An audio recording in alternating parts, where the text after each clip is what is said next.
rip my shirts while I eat at the buffet. Butter, butter, you got your very own kind of nice. We all live inside a butter world. Oh, butter, butter, gonna eat it by the sticks tonight. Gonna eat out this world. Oh, butter, I'm about to take a bite, 'cause I want that salty cream. What I dream about all night. Butter dreaming. I'm about to take a bite, 'cause I want that salty cream. What I dream about all. Welcome to a Monday Night Live with Butterfield. I'm your host, Jay, and over here we have. And I'm Anderson. What's going on, everyone? Happy to be here. Happy Monday Night Live to everyone. Wishing everyone a happy, healthy start to the week and an excellent start to the month of August tomorrow. We're going to have a full moon tomorrow, those who follow the astral plane. And some important announcements. We're going to be starting a new monthly challenge with the month of August. Push-ups for the month of August. Do as many push-ups as you can. Doesn't matter where you're at. The whole point is that at the end of the month, you're going to be stronger. So if you have to do them with your knees or on top of like a table or a bench, do what you have to do. The goal is, again, to get stronger by the end of the month. We're going to be tracking the points in our Discord channel. And then at the end of the month, the winner is going to be taking a Make Butter Great Again hat. Excellent. The camera shows the letters in the right orientation. Perfect. But yeah, win a free hat, get stronger, join the Discord. We hold weekly Zoom meetings, 8 p.m. Eastern on Wednesdays. So come hang out, ask any questions, nutrition, lifestyle, fitness, and beyond. Anything goes. If you have any disagreements, come have them there as well. Or just at the Discord group, really, we're really open about anything. Follow us on Instagram, YouTube, TikTok, Twitter. Find us on all of those platforms, and then go support the show. Don't forget to subscribe, like, leave a comment for the algorithm, share with a friend so that the information can get in front of more eyes as you help us fight a perverse food agenda, right? Anything else, go buy the merch in the website. And if you need any help with your weight loss journey, first follow our weight loss journey on Instagram or TikTok or YouTube. And hit us up, send us an email or send us a DM, and we'd be more than happy to see how we can help you out, if we can help you at all. All right. Excellent. We have a great show planned for you tonight. The Carnivore Boss is here. Shout out to Carnivore Boss joining us from Denmark. Beautiful, beautiful. Don't think we've seen you here before. Welcome.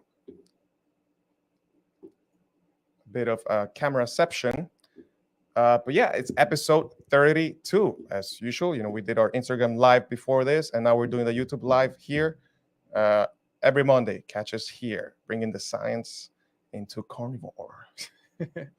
So, is butter back? So, talking about the squat challenge in July, today was the last day to do the squats, body weight squats, as many squats as you can. Obviously, today's the last day, so get them in, because this is our current leaderboard for July 31st. Paleo Lola with 319 squats, and King Zahi with 230 squats. Yeah, shout out to Paleo Lola and King Zahi. Yeah, let's go. And tomorrow, the leaderboard will reset, and we'll start our new challenge. As my brother mentioned, it's likely going to be push-ups. Yeah, and the giveaway. Win the free hat. Plus, there is a giveaway. Yes. Excellent. And then to cover what we covered last week, we made an episode about statins. Are statins dissolving your brain? In this one, we use studies to show the impact on cognition with statins. Pretty crazy stuff. Yep. Statins are given away so freely that it is actually a concern. Yep. One of the most prescribed drugs in the world. Currently, what was it, $15 or $16 billion industry. Yeah, correct. Projected to grow to 22 billion by somewhere around 2030. Ask yourselves, why is the market value of statins predicted to go up? Is it because They are projecting that we're going to get healthier, or quite the opposite of that, right? Why might that be the case? And how can we fight back against that? Yep. Food as nutrition. Yeah. All right, on to the main topic at hand. Gregor gets fact checked. So this is a Twitter post he made the other day. And what's interesting is Twitter is now telling people to check themselves. Oh, there we go. Nope. So Michael Gregor, he says, as little as half an egg a day is associated with premature death. Thank you, Dr. Gregor. Absolute poppycock. Gregor, MD. Of course, for those that don't know, Dr. Michael Gregor is a very prominent figure in the plant-based vegan community. Yeah, so what's interesting is this fact check currently rated helpful. No correlation exists between eating a healthy diet with eggs and cardiovascular risk. A link to a Harvard study is included below. The physician's statement is misleading because he uses fear of early death in order to sell his book. Yo! Oh, man. That's, yeah, you want to click on it? It's helpful? Yes. Let's do our part. This is very, cites a high quality source. It's easy to understand. It addresses the tweet's claim. It does provide important context. And we'll say, yeah, it's neutral on unbiased language. Yeah, doing our good part, debunk Michael Gregor. Yeah, Fact check him. We can sign up as to be community contributors. We should just like make notes on every post that he makes. Yeah, absolutely. So what's interesting is I was actually just checking this earlier before the show, and a different note showed up here. I just thought it was interesting. That's why I included a screenshot, just in case we didn't get that note when we opened up the link. But here it is. No correlation exists. And that's right. The physician's statement is misleading because he uses fear of early death in order to sell books. His book. Yeah, I gave nutrient inadequacies all around the world, and amongst other issues, atrophied brains because of the lack of cholesterol and saturated fats. Yes. So anyhow, yeah, we're just introducing Dr. Michael Gregor because we're going to be consulting one of his sources, his take on, does the science say that butter is really back? Written by Michael Gregor, MD, Faclum, April 13, 2023. So fairly recent. Fairly recent, yeah. Yeah. So is butter back? So he's addressing the Time magazine, saying that it exhorted people to eat butter, and no doubt sold a lot of magazines, but perhaps the cost of selling public short. Interesting. The publication followed up with an article that doubled down, saying that the case for eating butter just got stronger. It was based on a study, Is Butter Back? A systematic review and meta-analysis of butter consumption and risk of cardiovascular disease, diabetes, and total mortality. A daily serving of 14 grams per day, which is barely 1 tablespoon, was associated with 1% higher risk of death. So okay, 1%, that's the study supposed to make the case butter stronger. So what he obviously, so he's saying, oh, it only increases risk by 1%. I thought it would be stronger. Well, it's going from very, very negative, right? Butter is going from like the food that immediately kills you to 1%, and not 1%. That's just like noise. Yeah, and again, that's higher risk, right? Oh yeah. You 1% to baseline. Exactly. Remember, relative risk, guys, not absolute risk. They're saying higher risk, which is a relative term. Correct. And they're probably evaluating risk just by looking at LDL cholesterol. I mean, I didn't really look at this study, but that's usually how it goes. I've looked at enough. Yeah, exactly. Then he goes on to talk about candy because he loves candy. No, but he actually ends up bashing candy and saying that candy shouldn't be part of people's diets, despite his diet is purely carbohydrates. Yeah, Um, which is just sugar at the end of the day. it's sugar. Yeah. Uh, Current levels of candy were not associated with adverse health parameters, whatever. Uh, he's trying to equate candy now with butter. We already eat too much sugar, and we certainly don't eat more. You need to pay off researchers to come up with a study about candy, or devise one about butter. Right. So here's where he makes the equation to butter. He's saying, oh, candy is bad. Everyone knows this. Butter is bad. You don't need a study to do that. Yeah, he's just saying, oh, look at this study showing that candy is good. Therefore, how could butter be good, right? There you go. He says, we already know what butter is. It's butter. It's mostly pure saturated fat. Oh, we already eat too much saturated fat and certainly don't need more. Man, we already eat too many plant-based calories and plant oils. We certainly don't need more plant-based calories, man. Most of the world eats a plant-based diet already as it is. Look at the human outcome today. Why is the logical conclusion to double down on eating more plant-based calories? Of course, eat more whole foods. That's what any reasonable mind would respond. But man, most of the protein being consumed at a worldwide scale comes from cereals and legumes. Clearly an issue there, right? We need more animal protein. What else we got? What else? So what is he talking about here? Is candy eating a way to control body weight? What's an alternative explanation of why obese children eat less candy? Reverse causation. Perhaps it's not that cutting down candy led to obesity, but rather obesity led to cutting down candy. Okay, that second part makes sense. In other words, the reported candy consumption reflects consequences of obesity, not causes. So you eat candy, become obese, and then you cut candy because you're obese. Excellent, good job. Yeah. So Again, continuing with the analogy of butter. No, so basically he's saying, oh, you eat butter, you get heart disease, and now you cut down butter, clouding the association.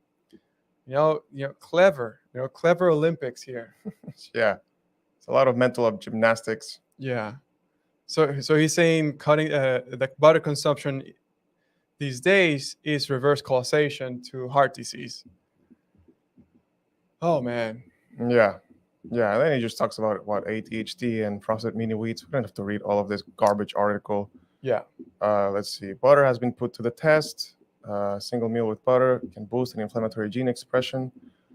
Okay. We can randomize people to foods made with all different sorts of fats. Butter is the worst for LDL cholesterol. We've talked about that repeatedly many times. Yeah, LDL is not a good indicator for heart disease. There are many more that are better, such as being obese, diabetic, small LDL.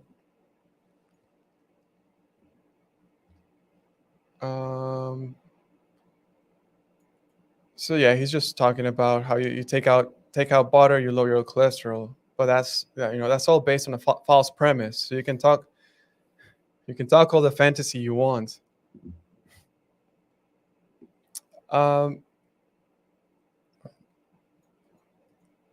Now this is interesting. 75% drop in butter help create 80% drop in heart disease mortality. By a countrywide drop in cholesterol levels, which was largely driven by the countrywide dietary changes to lower saturated fat intake, such as moving away from butter. This is kind of insane. How would you look at an entire country and just point to butter, say, oh, less butter, and then not take into account so many different factors? Yeah, 75% drop in butter consumption. Yeah, poor people. Yeah. Did they also stop smoking and perhaps drinking too much? Did they raise prices for alcohol? All this stuff. Yeah. But so too long didn't read. Just complete garbage article. He talks more about candy than he does about butter. And he kind of draws on that analogy to like convince you that, hey, people lie about candy. I mean, obviously we can all agree candy is bad. Equally, obviously we can all agree butter is just as bad, right? Like, and then all he has is, hey, some studies show that reducing butter reduces LDL cholesterol, and that is protective. But as my brother just mentioned, it's one of the poorest indicators for heart disease risk. Yeah, we cover a lot of in our prior study clubs, we have covered a lot about heart disease. Yeah, how to give a woman a heart attack. Excellent study. Very dense episode. If you want to dive deeper into the science, if you're a nerd like that, like us, that's definitely the episode for you. Otherwise, just take our word, man. But yeah, moving on. Now that we showed you what Dr. Greger has to say, we're going to look at some science. Here we have a systematic review of the evidence supporting a causal link between dietary factors and coronary heart disease. Dun, dun, dun. Guys, you're going to hate what you learn about butter tonight. Just kidding. Correct. Background. Although a wealth of literature links dietary factors and coronary heart disease, the strength of the evidence supporting valid associations has not been evaluated systematically in a single investigation. So, the results. Strong evidence supports valid associations for criteria satisfied of protective factors, including intake of vegetable, nuts, and the Mediterranean high-quality dietary partners with CHD, and associations of harmful factors, including intake of trans fatty acids and foods with high glycemic index loads. Among studies of higher methodological quality, there was also a strong evidence for monosaturated fatty acids and prudent and Western dietary patterns. Modern evidence, 3 criteria of association exist for intake of fish, marine omega-3 fatty acids, interesting, folate, whole grains, dietary vitamins E and C, beta-carotene, alcohol, fruit, and fiber. Alcohol. Yeah, wow, look at that. Look at that. So, these are like standard findings, right? Conventional. Nothing surprising there. But go on. Insufficient evidence of association is present for intake of supplementary vitamin E and ascorbic acid, saturated and polyunsaturated fatty acids, total fat, alpha-linoleic acid, ALA, meat, eggs, and milk. Man, I love these last 3. Yeah, so what are they saying is like insufficient evidence, right? Of saturated fat, total fat, meat, eggs, and milk. There was just insufficient evidence to be able to establish a valid association. Correct. There's not enough evidence to blame meat, eggs, and milk, and saturated fatty acids, which is the main criticism Gregor MD has on butter. Exactly. And this study looked at prospective cohort studies or randomized trials investigating dietary exposures in relations to CHD. And for those who are not familiar with Bradford Hale criteria, is like a standard industry standard for establishing causation, looking at 4 criteria: strength, consistency, temporality, and coherence. So in case you want to learn more about that, you can look into that.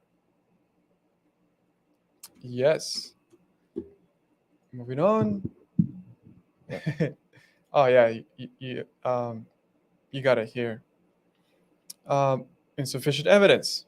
Meta-analysis of prospective cohort studies evaluating the association of saturated fat with cardiovascular disease.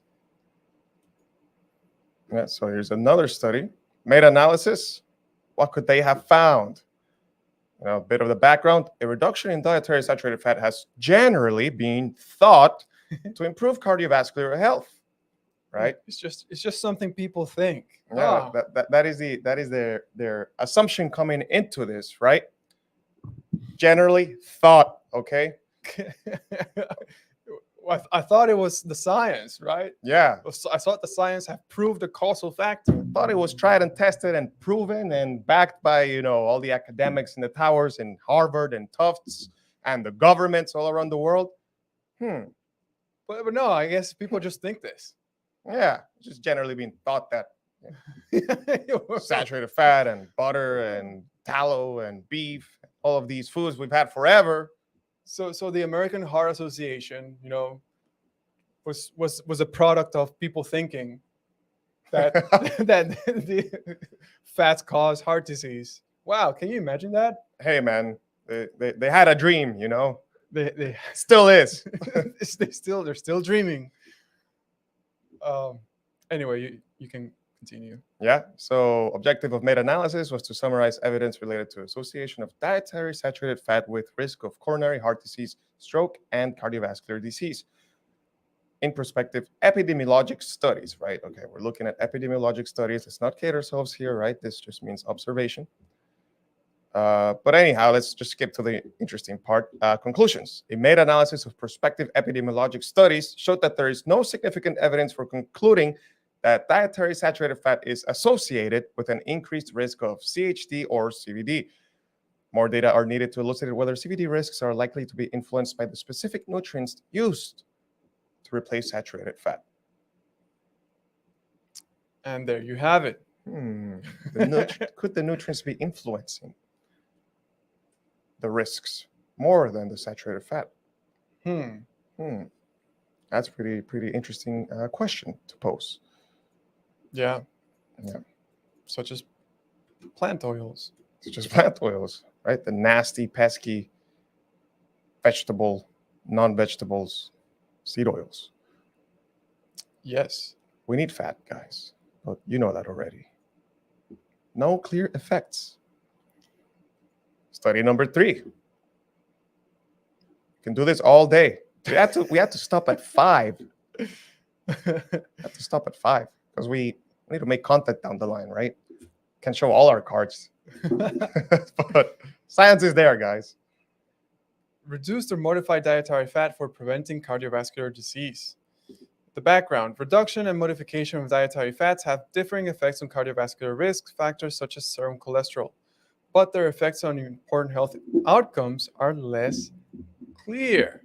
And key differentiation here, they're differentiating cardiovascular risk factors versus important health outcomes, right? And that is the question that we must have that differentiation very clear, right? Important outcome versus, estimated risk, right? LDL cholesterol. How does that reflect on the outcome, right? Outcome being, death, right? Or disease, But you want to go on? Yes. So the objective is to assess the effect of reduction or modification of dietary fats on mortality, cardiovascular disease, cardiovascular morbidity, and the individual outcomes, including myocardial infarction, stroke, and cancer diagnosis in random clinical trials of at least 6 months in duration. All right. So main results. This updated review suggests that reducing saturated fat by or modifying saturated fat reduce the risk of cardiovascular events by 14%. Relative risk, right? So down to 86.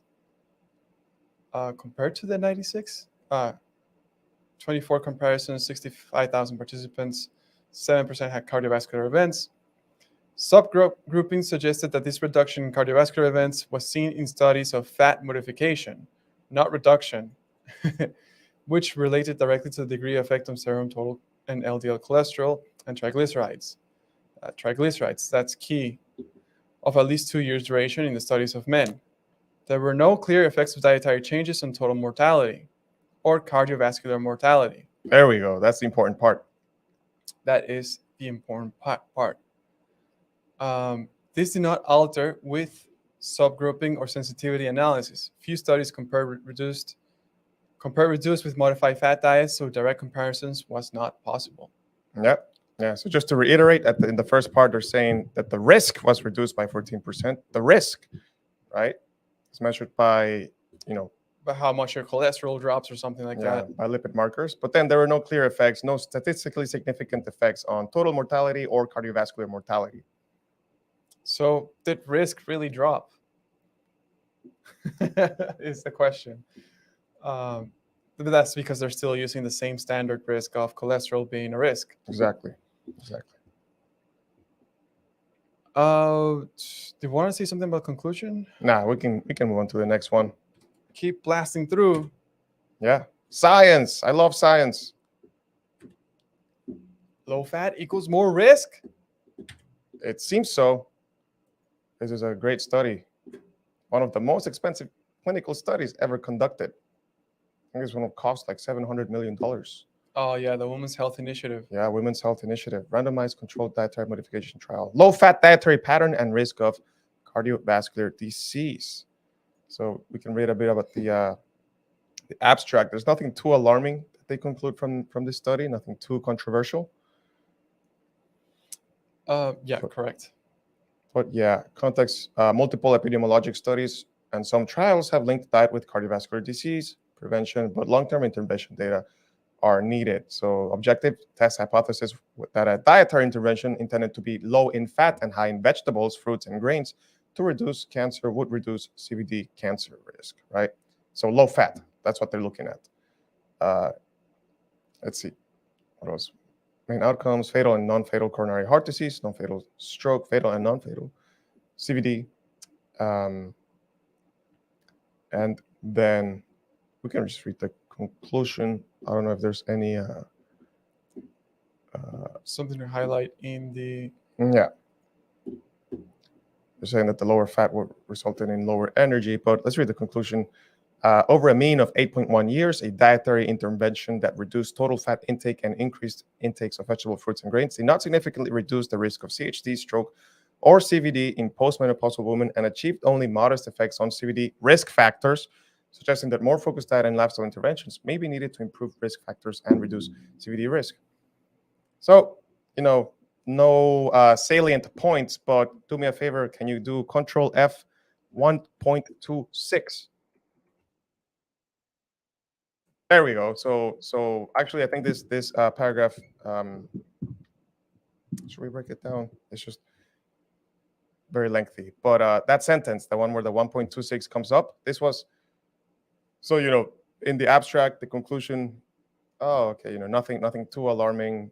No salient points. Nothing that. No clear takeaways. Except this one.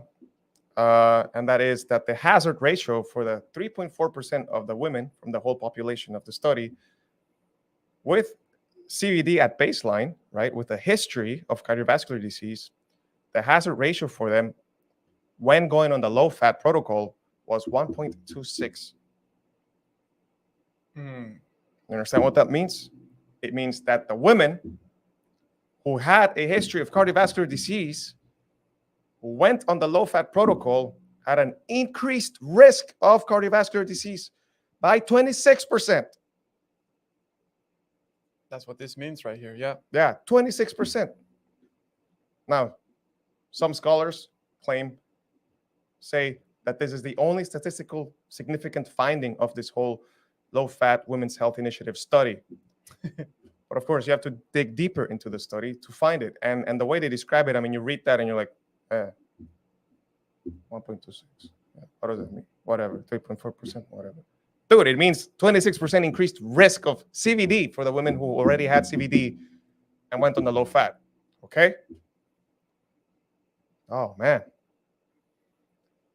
So they thought saturated fat gave them heart disease, and they went lower fat, and that increased the risk of heart disease by 26%. And that was the only statistical significant finding from this most expensive study ever that followed like 50,000 women. Man, what does Dr. Greger think about that? Should we go back to Candy? Talk about Candyman? Candy is low fat. Candyman. Excellent. Hey, we have a few people watching. Make sure you like and leave us a comment. Leave us a comment so we can give you a shout out.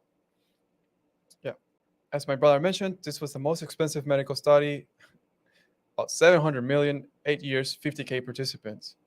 Yep. Is butter back? And now another study. This one's not looking at saturated fat, but it's just important to highlight that, no one is out there drinking like straight saturated fat, like 100% saturated fat, right? No one's doing that. When they say saturated fat, it's sort of a colloquial euphemism, if you will, for eating animal fat. But it's important to remember that animal fat is not 100% saturated fat. Mm-hmm. Butter is one of those. Actually, coconut oil is like over 90% saturated fat. It's the most saturated fat. I don't see people out there demonizing coconut oil. Why do you suppose that is? Butter is like 60% saturated fat. But hey, we all know about butter, right?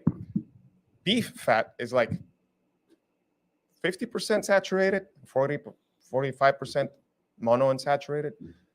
So my point is, no one's guzzling like straight saturated fat, right? Everyone's like, when they say reduce your saturated fat intake, usually that also means like, hey, cut down on the red meat, right? Like that. That's what the experts say. So we have a study on red meat, just to come full circle here and paint a full picture. But yeah, Jay, you wanna Description? Well, yeah, the title: Unprocessed red meat and processed meat consumption. Dietary guideline recommendations from the Nutritional Recommendations (NutriRecs) Consortium. Yeah. Dietary guideline recommendations require consideration of the certainty in the evidence, the magnitude of potential benefits and harms, and explicit consideration of people's values and preferences. A set of recommendations on red meat and processed meat consumption was developed on the basis of the 5 de novo systematic reviews that consider all these issues. So the recommendation, the panel suggests that adults continue current unprocessed red meat consumption because it's a weak recommendation, low certainty evidence. Similarly, the panel suggests adults continue current processed meat consumption. It's a weak recommendation, low certainty evidence. Yeah. So just a very politically correct way. Again, remember, these guys, they look at the data. No one really wants to stick their necks out, right? And be ostracized by the medical community. Correct. Yeah, I mean, I think I have to open the full study, right? Oh, yeah. In order to see this. Yes. Yeah, go up. Yeah. Full text. Annals. The full annals. The full annals.